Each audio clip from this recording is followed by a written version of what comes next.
Yo, what's poppin', first order fan, Brooklyn-Ren here. I'm back with a new video for you guys. It's a tutorial on how to be a great medic in Battlefield 1. Great medics is highly important in Battlefield because they take away points from the other team in game modes such as Team Deathmatch, which is the point of Team Deathmatch, to get 100 kills. So if I'm taking them away from the other team, that you become a valuable member of the team instead of dead weight. You need to be selfless. That's the most important thing. You can't worry about your life, to be honest. You need to put your life on the line to go and get them teammates. If you see them skulls on your screen, go get them skulls up. Sometimes it'll fuck you up because you'll run over there and then they already held the X button, so now they back up. But you can't worry about that in the heat of the battle. Just get over to that skull, pick them up.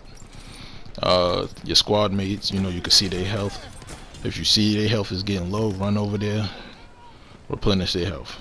You need to do this. This is what medics do. It's very important to keep these people alive. A lot of times I run into a medic that just want to keep himself alive, and that isn't the way to go.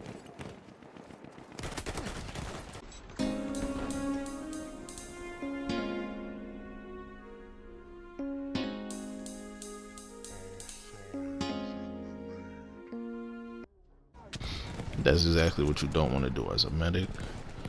Why would it even cross your mind to run away from a down teammate as opposed to coming and reviving them? This is what made me really start off with a medic, because I got tired of people running away from me when I'm down.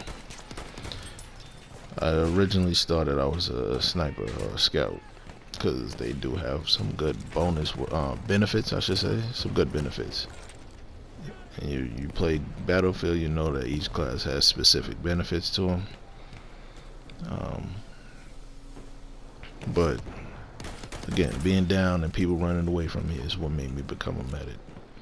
I don't do that. If I can't get to somebody because they're either on a rooftop or because they're too far away, then it is what it is. But there's no way that I'm gonna be 15 meters away or 20 meters away and just let them die.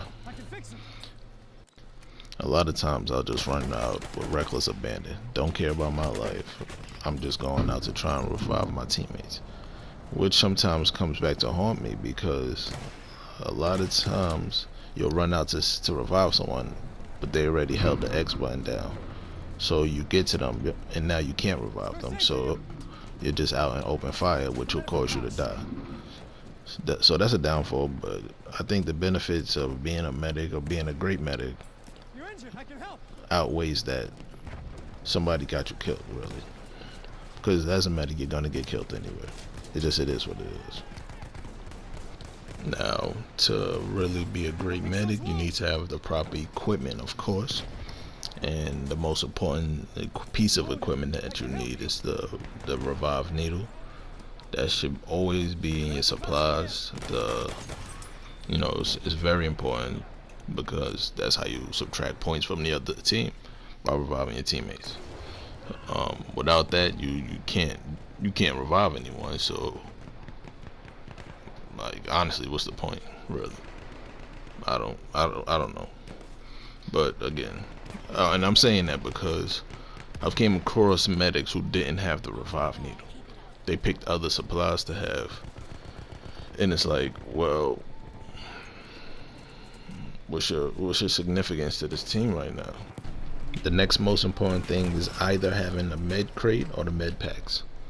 Med packs hail on a run, which is good for, I would say, team deathmatch and things, because really would a lot of people be bunkered down in the same spot.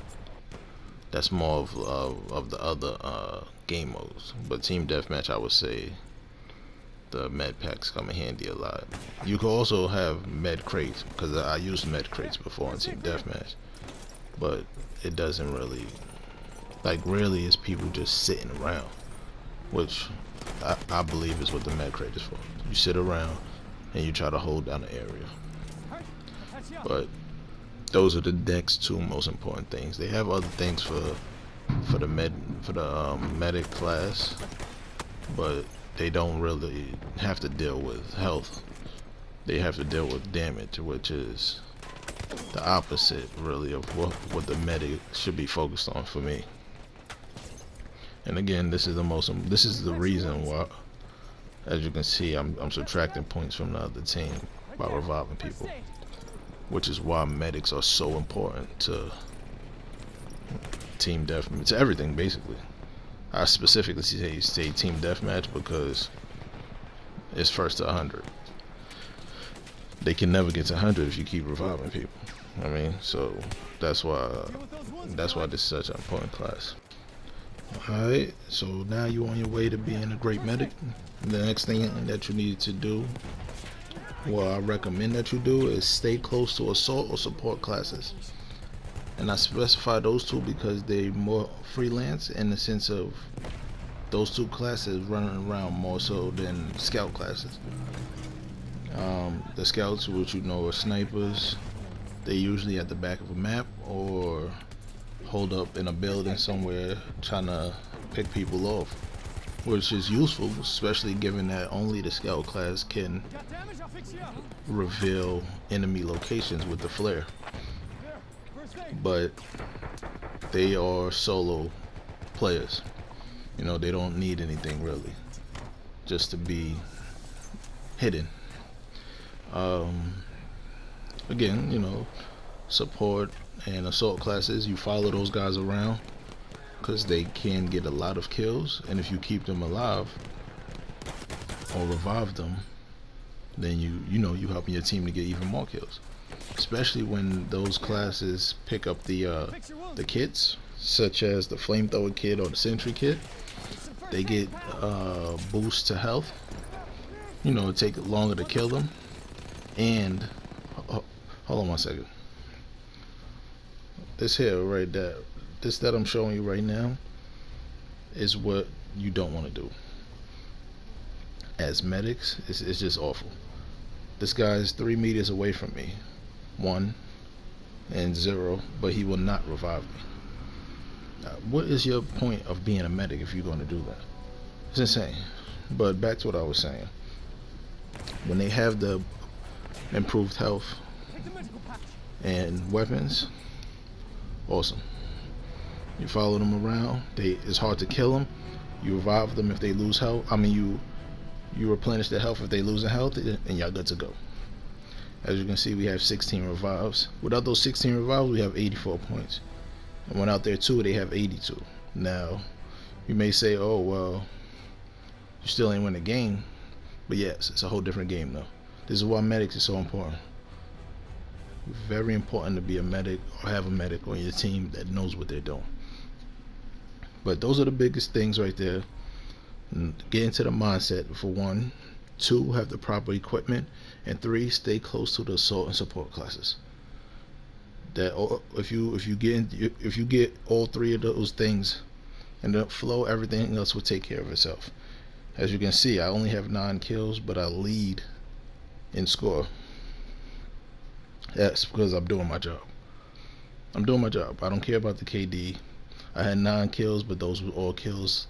All those kills was required.